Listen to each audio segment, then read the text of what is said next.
Goeiemôre, julle kinders, julle kan hardloop, of stap, of spring, of hop.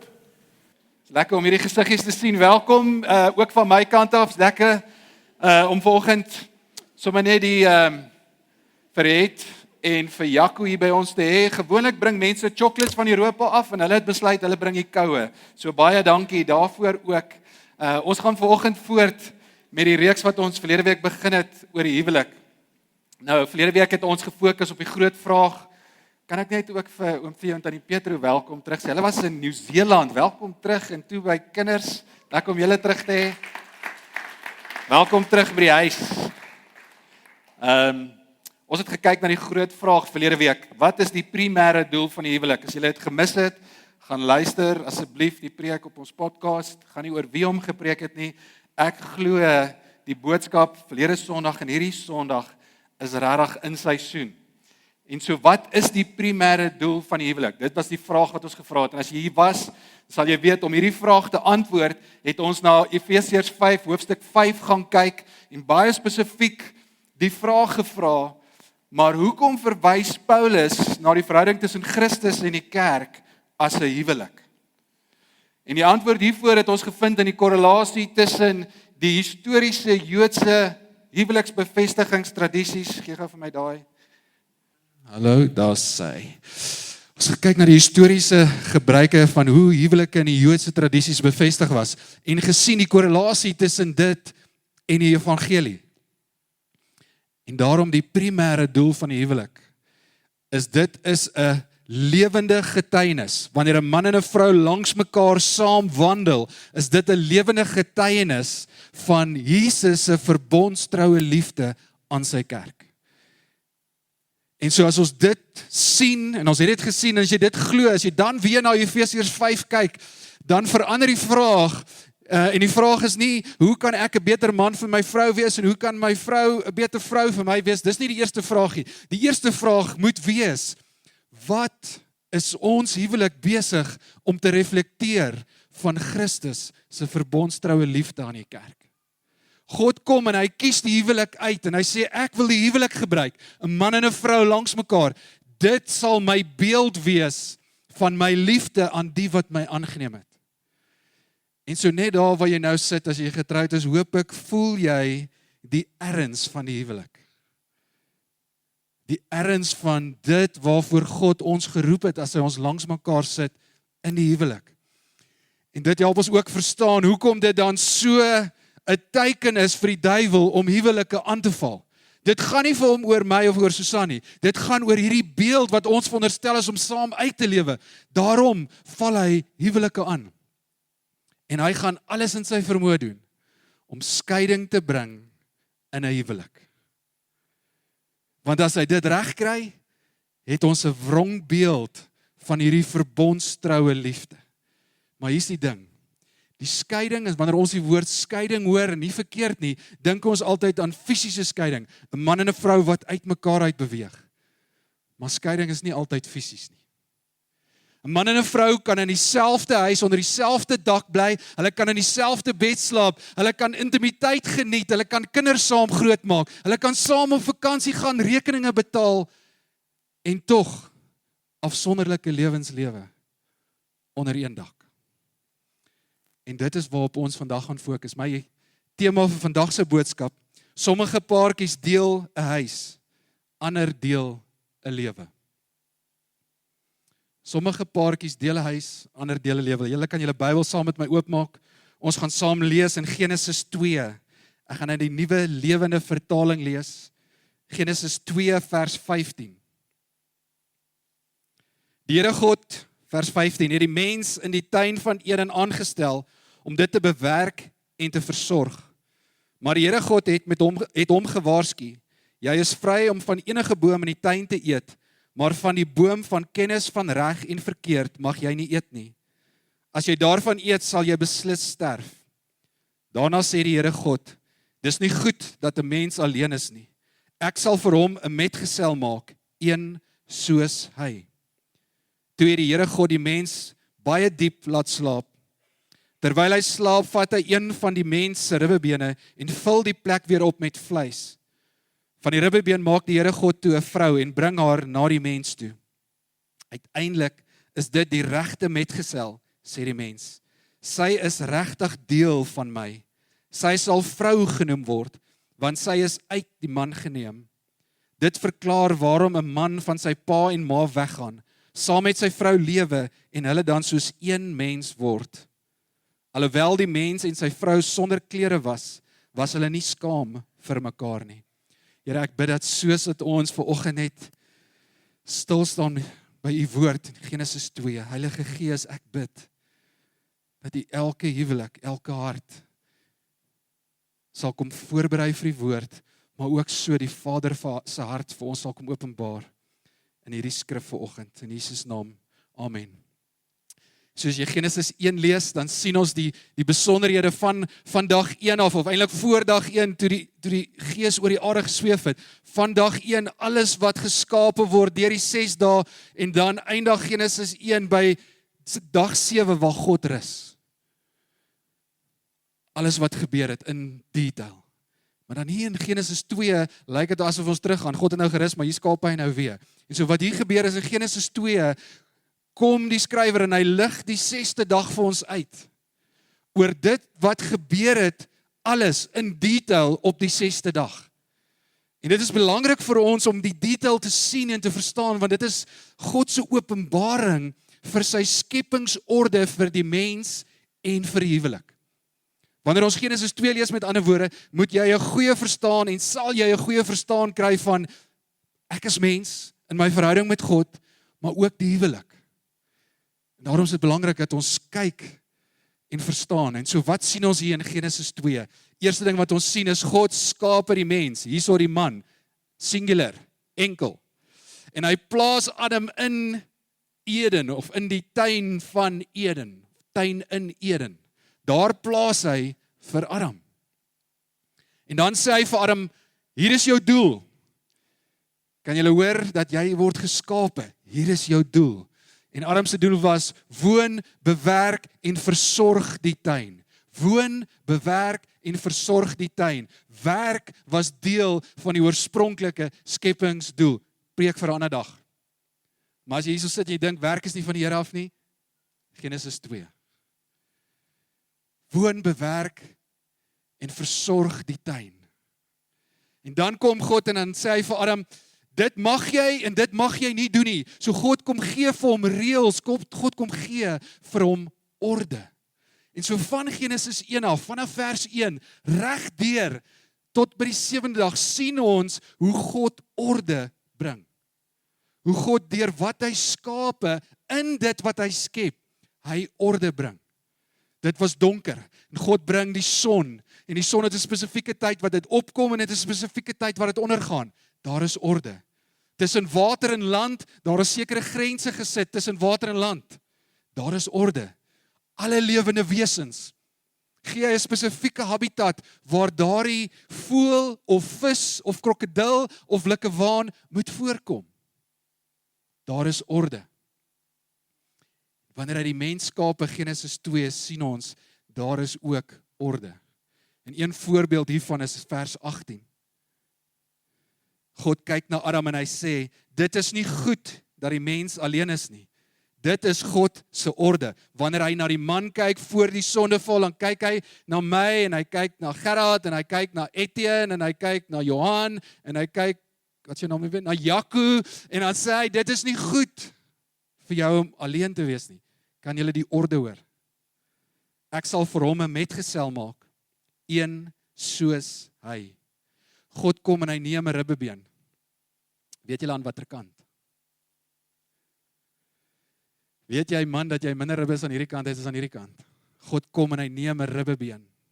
En uit hierdie ribbebeen maak hy vir hom 'n metgesel, een soos hy. En dan baie mooi, eerste beeld van 'n pa wat sy dogter weggee in die huwelik, en hy bring haar na hom toe. Julle, elke keer as ek hierdie lees en hierdie beeld sien, raak ek skoon opgewonde. Sien julle dat God vat uit my uit? En dan maak hy iets baie moois, want dit kom uit my uit. Nee, hy vat hierdie rib uit my uit. En hy maak 'n vrou. Want dit is sy orde vereen wees en hy bring haar na my toe. God se orde vir die huwelik was nooit vir twee mense om net saam te lewe of saam te funksioneer nie. As dit sy orde was, het hy nooit die orde van eenheid in plek gesit nie. Hy sou Eva gemaak het van iets anders en dan net vir haar gesê het, lewe. Maar dit is nie wat hy hier doen nie. Wie nie gou hier langs my kom staan, het hulle net sien hoe mooi is my ribbebeen nie. Hier is my vrou, vir die van wat nie weet nie. God neem uit die man en hy vorm die vrou en hy bring die vrou na die man toe. God se orde vir die huwelik is eenheid. Nie 'n lewe waar twee mense in 'n huis saam bly nie, saam funksioneer nie, maar 'n lewe waar ons lewe saam doen, saam bou, saam wandel. Daarom noem hy die vrou metgesel of helper. En in die Engelse vertaling is suitable helper. Hoor gou wat beteken hierdie. In Hebreëus is dit ezer negdu. This phrase means a helper who is a counterpart or a help corresponding to. Iemand wat alles los en na my toe hardloop, na my toe beweeg om te help. It implies someone equal in position, but not equal in responsibility. Toe God orde bring en hy skape, gee hy vir Adam, wat moet gebeur in die tuin? Woon, bewerk en versorg dit. Waar was Eva? En so God gaan by Adam kom staan as die verantwoordelike een vir die tuin. Maar hy sê, ek bring vir jou iemand wat na jou toe hardloop om jou te help. Equal in position, but not equal in responsibility. Maak dit sin? Who stands beside rather than below, providing necessary assistance and companionship. Dit is wat hierdie woord beteken. Eenheid.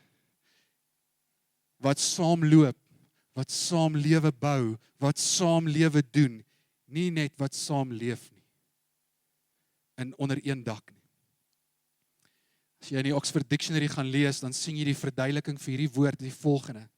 Hulle gebruik die metafoor van die Romeinse soldate toe hulle in 'n leer beweeg het op pad oorlog toe. Sou hulle saam wandel, sy aan sy. En die beeld wat hier vir die vrou gegee word is hierdie beeld. As 'n soldaat sou ek met my skild aan my regterarm loop. En my skild wat ek vashou, maak die helfte van my bors toe. Ons het nie hierdie geoefen nie, kan julle sien. Maak die helfte van my bors toe. En dit maak ook die helfte van die bors toe van die persoon wat langs my staan. En so die persoon aan my linkerkant, wanneer hulle skild ophou, wanneer my ribbebeen langs my inbeweeg, bedek dit die oop gedeelte van my hart. Die helper, kom ons gee die mooi ribbebeen aan het. Die helper wat langs my inbeweeg, die veiligheid van jou hart word bepaal deur die afstand van jou helper teenoor jou hart. So dis 'n mooi beeld van God wat uit my vat en terugbring en terugsit sodat ek een is, veilig is, beskerm is. Wanneer ons na vers 24 en 25 kyk, gaan ons die orde sien vanoggend en dis waarby ons tyd gaan spandeer van hoe lyk 'n lewe waar ons nie maar net saam lewe nie, maar ons onder een dakkie maar ons saam bou, saam 'n lewe doen. Hoe lyk hierdie orde? En ek het twee koppels gevra, julle kan opkom gou saam om vanoggend uit hulle huwelike Johan en Rihanna Stein, om Johan en Tannie Annelie, julle kan opkom. Johan sê vir ons nader bring. Kan ek die ander mic kry? Ons gaan hierdie mic ook gebruik. Johan en Rihanna Stein aan die kant en om Johan en Tannie Annelie aan daai kant. Ek wil julle gou vra, ek gaan weer oorgaan na my mic toe. Hallo, daar sê net gou vinnig. Hoe lank is julle getroud? Hoeveel kinders het julle? Hoeveel kinders en kleinkinders het julle? Ek het hulle vanoggend gevra om, voordat ons kyk na vers 24 en 25, net met ons te kom deel uit hulle eie huwelikheid, uit. Hoe dit lyk om saam te wandel. Ek het nie iemand gevra wat 'n perfekte huwelik het. Want daar is nie so iemand in die gemeente nie. En so ons moet nie na hulle kyk, want hulle was vreesbevange, hoekom vra julle vir ons vir 'n perfekte huwelik nie? Maar ek het mense gevra wat uit die opregtheid van hulle huwelike sal deel. Mense wat al so entjie verder gewandel het as die meeste van ons, en voor jy daar sit en sê, ja, maar hulle verstaan dit nie meer, of onthou nie meer, oor hoe dit lyk met klein kindertjies nie. Daar is klein kinders, maar daar is ook 'n kappel met kleiner kinders. So, dalk gou die eerste vraag. Hoekom, gaan by julle begin, hoekom kom 'n mens by daai plek in jou huwelik? Of hoe kom 'n mens by daai plek in jou huwelik, waar jy net saam leef, en nie meer die saam die lewe bou nie? Hoe gebeur dit? Julle is volgende.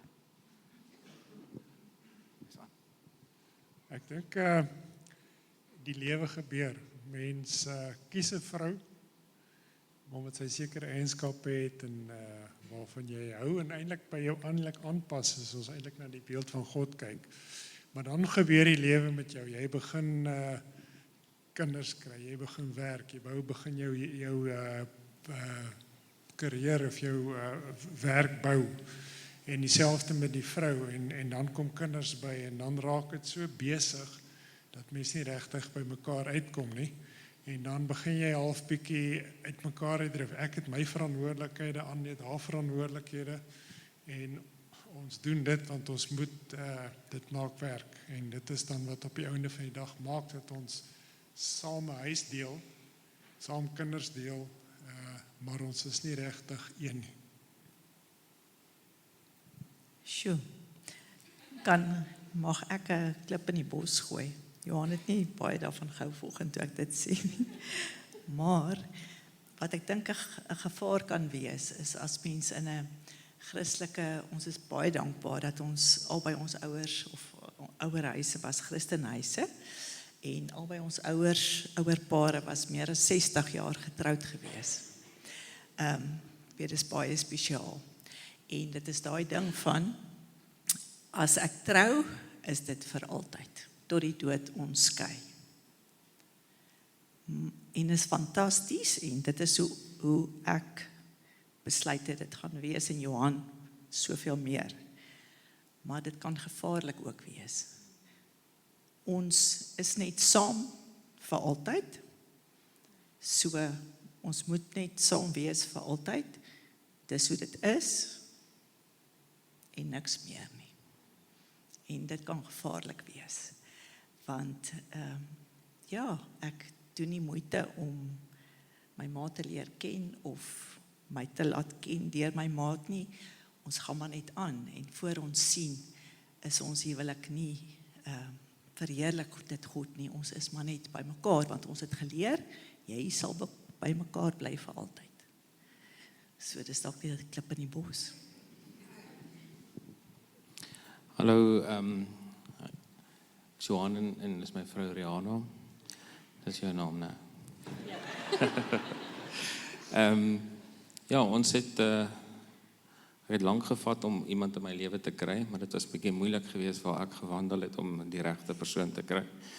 Maar ek en Rihanna is 17 jaar getroud, en ons is 17 jaar by Every Nation. So Every Nation was deel van ons huwelik geweest van die begin af, van die performer jare af, dink ek. En ja, ons het altyd 'n plek gesoek voor ons getrou het om 'n geestelike familie, en ons het dit dadelik gevoel en dat dit Every Nation is. En ons wil die dinge reg doen, as ek dit so kan sê. Maar soos Johan ook sê, die lewe vat sy draaie, en die vyand kom vir jou wanneer jy sulke besluite neem. Ten spyte van die feit dat dit 'n rein besluit is. So ja, ons het baie sakke sout in die laaste 17 jaar saam opgeëet.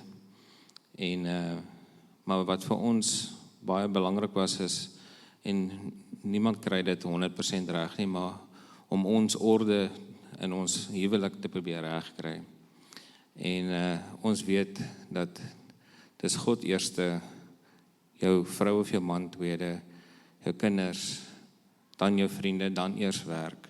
Dit is so gemaklik, hulle met die lewe, alles gaan oor werk, alles gaan oor die aardse goeders. En dit is ongelooflik hoe baie die vyand ons in daai goed aangeval het, om ons orde te ontwrig.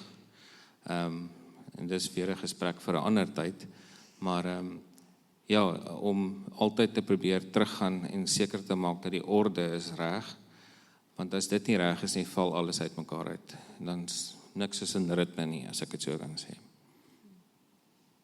Moet ek nog iets sê? Jy hoef nie.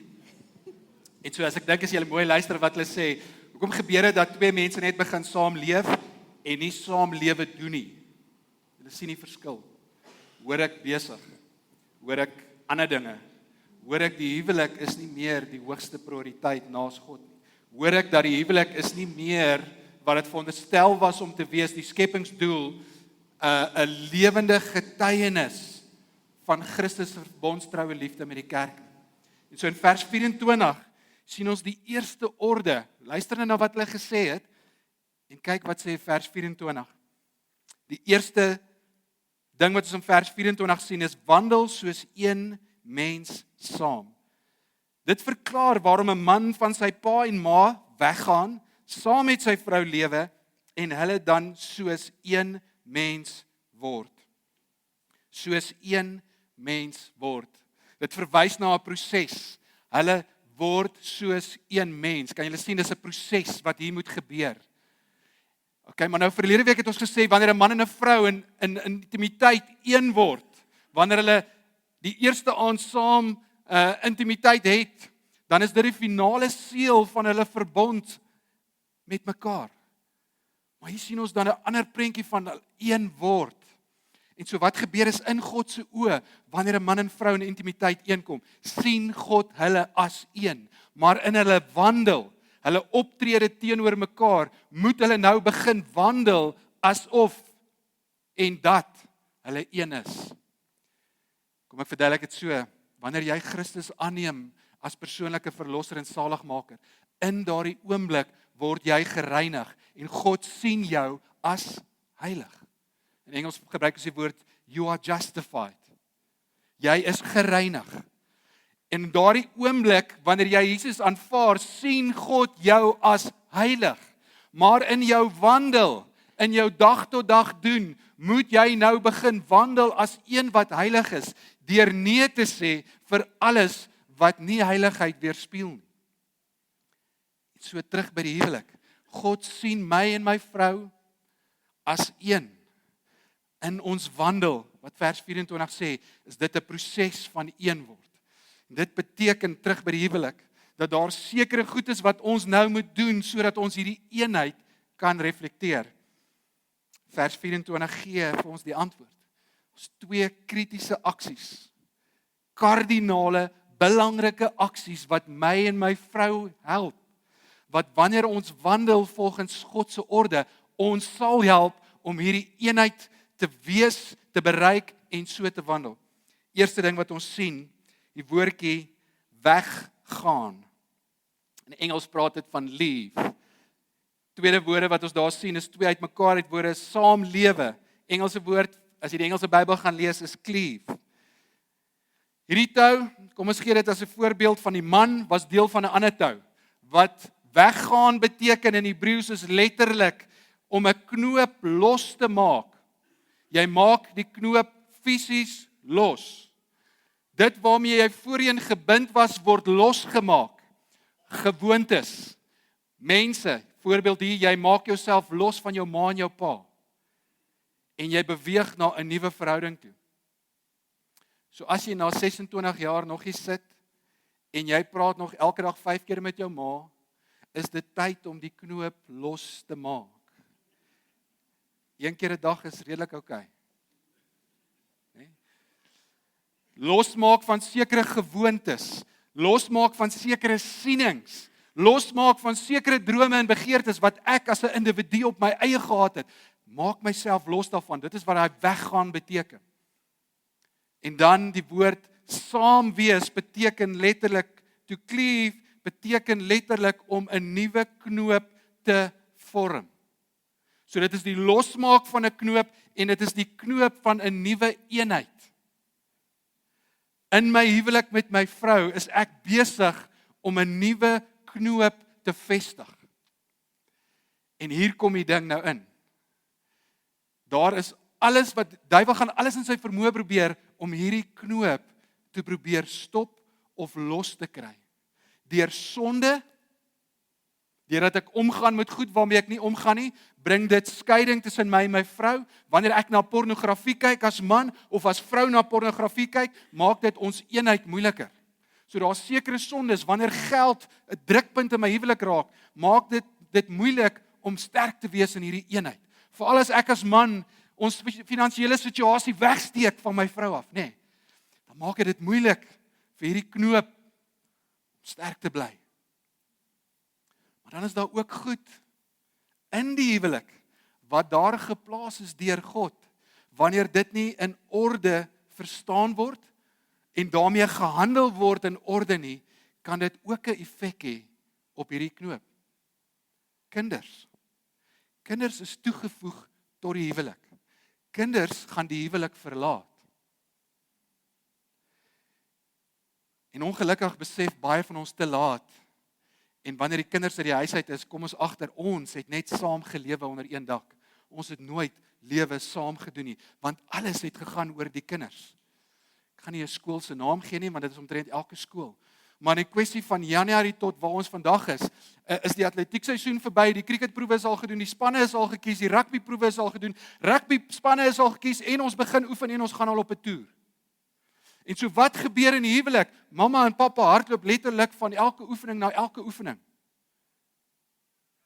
En ons sukkel om te sit op 'n bank met 'n koppie koffie of 'n glasie wyn en net goeie kwaliteit tyd saam te spandeer.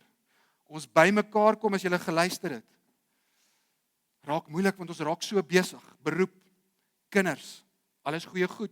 God se skepingsdoel was vir ons om te werk. Maar in orde. En so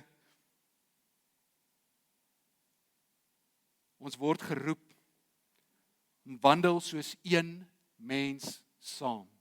Wandel soos een mens saam. Hoe doen ons dit? Deur te los, deur weg te gaan, deur dit waarmee ek iets wat my as persoon alleen weg van my vrou af bepaal wie ek is, hoe ek dink, om daarvan af weg te gaan. Om 'n nuwe eenheid te vorm met my vrou en seker te maak dat dit wat hierdie knoopproses moeilik maak, dit te identifiseer en daarvan ontslae te raak. Ons hoor werk, ons hoor kinders, ons hoor wandel van die lewe en goed wat die lewe gooi. Alles goed wat Satan probeer gebruik om hierdie eenheid te stop. Laat ek 'n tweede vraag vir julle vra. Wat is die verskil? Gaan by jou begin, Rihanna. Jy het nou so baie gepraat. Wat is die verskil tussen huwelik in jou kop? Hoe lyk 'n huwelik? Ek sit hier. Ek wil weet, okay, ek weet eintlik, maar kom ons sê ek weet. Hoe weet ek of ek net saam lewe en hoe weet ek ons is besig om saam te bou? Wat is die tekens vir my huwelik om te sê hier's rooi ligte. Ons is net besig om saam te wandel, ons bou nie 'n lewe saam nie. Ek dink die heel eerste ding vir my is kommunikasie. Ek dink as ek moet dink aan 'n tyd waar dit regtig vir ons moeilik was en alle huwelike gaan deur dit. Ons geen huwelik wat nie deur moeilike tye gaan nie. Wat was die ding wat ons nader aan mekaar getrek het, was dit juist kommunikasie. Ons praat op 'n dag, praat ons seker 3-4 keer met mekaar deur die dag, dan is ek en hy by die werk. Want as ons nie daai het nie, kom ons vanaand by die huis en ons weet nie wat gebeur het nie, en dan is ons geïrriteerd want dit was 'n besige dag en dan is ons nie lus vir nog krap nie. Verstaan wat ek sê? So dit was vir my heel eerste ding. En dan die ander ding is die wat jy nou net aangeraak het, Dani, is die busyness.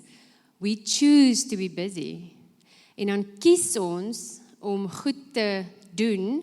Ons kies om ons kinders goed aktiwiteite moet doen wat ons wegvat van tyd by mekaar af. Ek ek weet nou nie of ek op 20 gaan trap nie. Ek weet dat ons wil almal hê ons kinders moet springbokke word en ons wil almal hê ons moet Olympics toe gaan of wat. Die kans dat jou kind dit gaan maak is regtig minder as 1%. Wat ek wil sê daarmee is, ons het 'n keuse gemaak dat ons kinders hoef nie al die sport te doen nie. Ons kinders hoef nie buiteklubs en buiteaktiwiteite en sulke goed te doen nie, want ons kies om nie daai business te vat nie. So ons is in die middag 4:00 of 5:00 by die huis, dan is ons kinders klaar. Ja, 1 of 2 middae in 'n maand is dalk anders, maar dan kies ons nie busyness nie. Ons kies dan, wanneer die kinders by die huis is hulle gesort 7:30, is hulle in hulle bed in die kamer, wat ook al, en dan is ons nie te moeg om nog met mekaar te praat nie.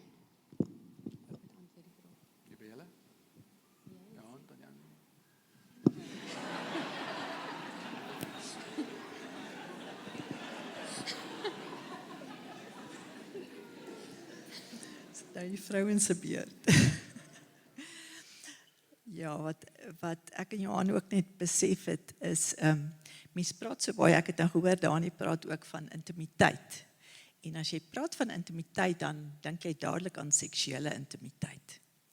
En ons het net besef, 2 jaar gelede ook met die huwelikskursus, is dat intimiteit het baie vlakke. Geestelike intimiteit, spirituele intimiteit, om saam die Here te dien en saam oor hom te kan praat en saam te bid, is baie belangrik. En emosionele intimiteit, dat ons emosies met mekaar kan deel. En ook liggaamlike intimiteit, maar nie seksueel nie. Aanraking, dat ons aan mekaar vat. En dan op die ou einde, as al daai intimiteit in plek is, dan is die seksuele intimiteit amper die hoogtepunt of die uitvloeisel van daai intimiteit wat ek al reeds reg deur die dag gehad het. En kan sommer net self deel is wat ons ervaar het, is as daai intimiteit nie in plek is nie, dan lei die seksuele intimiteit skade. Want veral met 'n vrou, as my emosies en al die ander dinge nie in plek is, en ek voel dat ek intiem met my maat op ander vlakke is nie, dan raak seksuele intimiteit moeilik. So, intimiteit op alle vlakke is baie belangrik, en ek dink partykeer besef ons dit nie, en dan wonder ons, hoekom loop dinge skeef, en hoekom begin ons, hoekom trek dinge skeef, is omdat ons nie oop, en is eintlik nie, to be known, to know and to be known, to see and to be seen, om oop en naak voor mekaar eintlik te wees. Kom ons geef hulle 'n hand.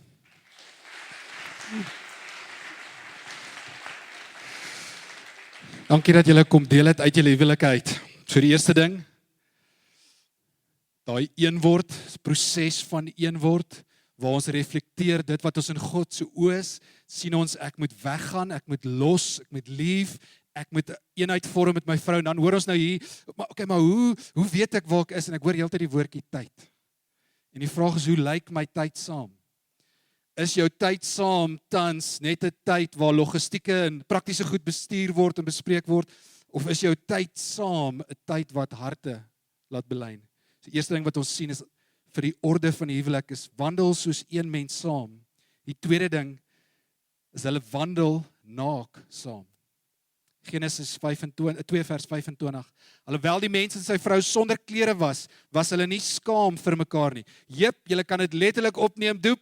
Jy kan kaal in die huis rondloop, maak seker die kinders is nie daar in die vensters, is gordyne is toe. Letterlik neem dit so op, dis okay.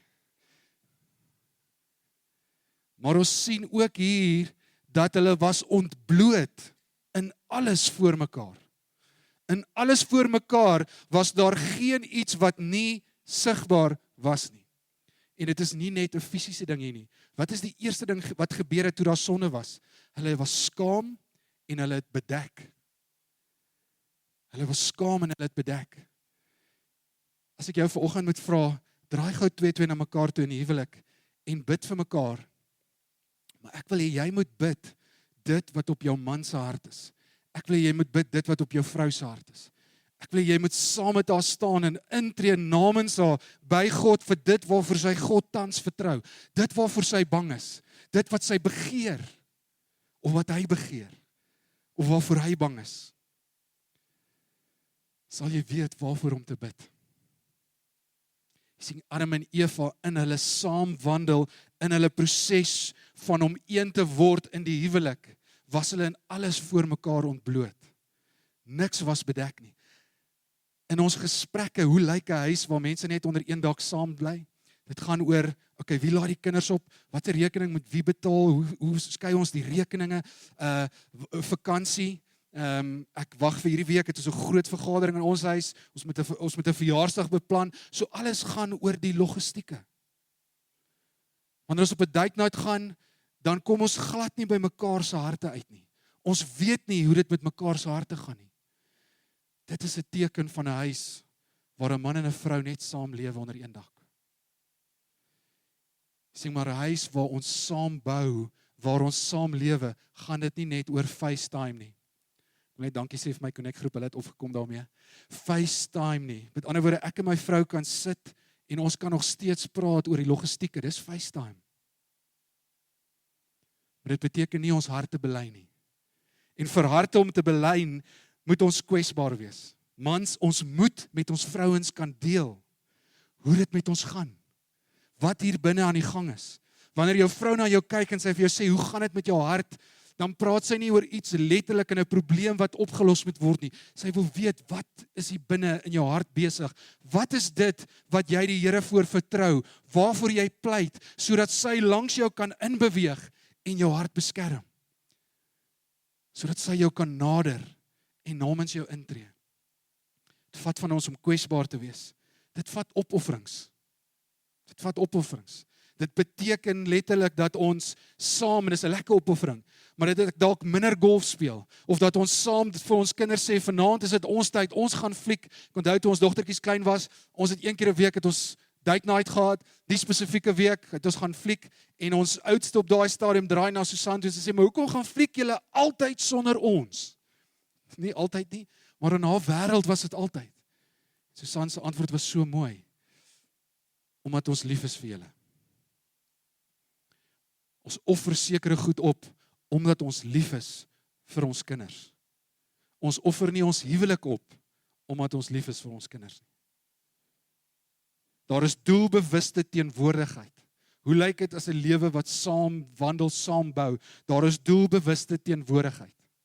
Tyd alleen saam. FaceTime waar ons ons harte belyn, waar daar nie 'n dagboek of 'n kalender is van dit wat moet gebeur nie. Waar ons harte belyn, waar daar nie tegnologie is, waar ek heeltyd op die tegnologie besig is nie. Ons harte kan nie belyn wanneer ek op my foon is, of wanneer ek voor die TV sit, of wanneer ek selfs in 'n fliek sit nie. Niks fout daarmee nie, dis goed vir date night. Maar vir harte om te belyn, moet ons amper met ons knieë teen mekaar kan sit, diep in mekaar se oë kan kyk, en sê, hoe gaan dit? En hy foon is af, los hom by die huis. Saam te bou, saam te wandel, beteken ons is bereid om saam in dieselfde rigting te loop. God se skepingsorde van die begin af vir die huwelik was nie 'n verhouding waar mense net saam bly en saam funksioneer nie. Sy orde van die begin af was twee wat een word en wat saam wandel, omdat dit 'n lewende getuienis is van Christus se een word met die kerk. Hoor gou wat sê Johannes 17 vers 20. Jesus se gebed vir sy disippels. Ek bid dat hulle almal een mag wees, net soos U, Vader, in 'n hegte verhouding met my en ek met U is. Dat hulle ook in die hegte verhouding met ons mag leef, sodat die wêreld kan glo dat U my gestuur het. Hierdie eenheid is 'n getuienis, is 'n lewende getuienis van die evangelie. Is 'n lewende getuienis van God die Vader wat die Seun gestuur het. Daarom is dit so krities dat ons vanoggend stop en sê, is ek net besig om in 'n huis onder een dak saam te funksioneer, of is ek op 'n plek waar ons in eenheid nader aan mekaar groei, dat ons saam wandel en 'n eenheid besig is om te reflekteer. Ek sluit af met 'n storie. Bruce Wilkinson is 'n baie bekende teoloog, baie bekende geestelike leier. Hy het 'n bediening in Amerika begin, Walk Through the Bible, van die van ons wat jonk genoeg is, baie sterk gefokus op huwelike. Hy het destyds, ons het nou nog die video's, Portrait of a Biblical Marriage, hy en sy vrou Darlene uitgebring, Wilkinson. Baie gefokus op die gesinne. Iemand waarna toe ons baie opgekyk het en ons huwelike nog steeds opkyk. Maar in een van sy aanbiedinge vertel Bruce die volgende storie. Op die kruin van sy beroep, Walk Through the Bible, wat miljoene mense bedien. Walk Through the Bible is letterlik 'n proses waar hy jou help om van Genesis tot Openbaring deur die woord te wandel en te verstaan. Amazing bediening. Maar hy vertel dat op 'n stadium, toe dit baie goed gaan in die bediening, het Darlene by hom gekom en gesê dat sy bediening en sy beroep belangriker geword het as hulle huwelik. En dat sy nie meer so kan aangaan nie. En dat hy 'n keuse moet maak. Bruce vertel dat hy het teruggestaan, president vinder van hierdie wêreldbekende bediening, teruggestaan, iemand anders in plek gesit, en hulle het platteland toe getrek. En daar het hy elke dag een ding gedoen. Hy het opgestaan, tyd saam met die Here spandeer en saam met sy vrou fisies gaan loop, fisies gewandel en net met haar tyd spandeer. Vrou en kinders almal op die plaas. Vir 4 jaar het hy opgestaan, saam met die Here tyd spandeer en saam met sy vrou gewandel. Saam met die Here tyd spandeer en saam met sy vrou gewandel. En na die 4 jaar het Darlene by hom gekom en gesê, nou is ons reg om terug te gaan. Want ek voel weer geliefd. Ek voel weer, jy hoor my. Ek ken weer jou hart. En ek hoor jou. En hulle is terug. Amazing bediening het aangegaan. Ons sou vandag gepraat het oor ouerskap. Toe ek voorberei het vir verlede week se boodskap, ek net ervaar dat hierdie is die boodskap vir soveel huwelike vanoggend hier. So baie van ons, as gevolg van die lewe, die druk van die lewe, die goed waarmee ons onsself besig hou, is ons dalk vanoggend op 'n plek waar, as ek nou vir jou moet vra, hoe gaan dit? Jou huwelik, as hy sê, nee, ek dink dit gaan goed. En as ek met die vrou praat, gaan sy dalk iets anders sê. Almal van ons was al daar. Volgende se vraag is, wat is daar vir oggend waarvan jy af moet wegstap? Wat is daar vir oggend waarvan jy af moet wegstap, wat jy moet losmaak? Wat is daar vir oggend wat jy in plek moet sit? Om 'n nuwe knoop te vorm. Wat is daar dalk vir oggend wat jy moet ontbloot, sodat dit in die lig kan kom? Wat is daar vir oggend waarvanaf jy moet wegstap, as man, as vrou? Dit wat steel van hierdie beeld van eenheid. Wat is daar vir oggend wat jy dalk in plek moet sit? Saam begin stap. Saam in die aand net op die bank te sit vir 10 minute en die kinders mag nie onderbreek nie. Saam te begin voels kyk. Saam te gaan draf. Jy hoef nie sakke op te eet nie. Jy kan dalk net saam draf. Wat is daar wat jy moet saam begin? Wat is daar vir oggend wat jy moet ontbloot dalk? Dit wat jou lam maak in die huwelik en wat steel sodat jy nie kan wees wat jy moet wees nie.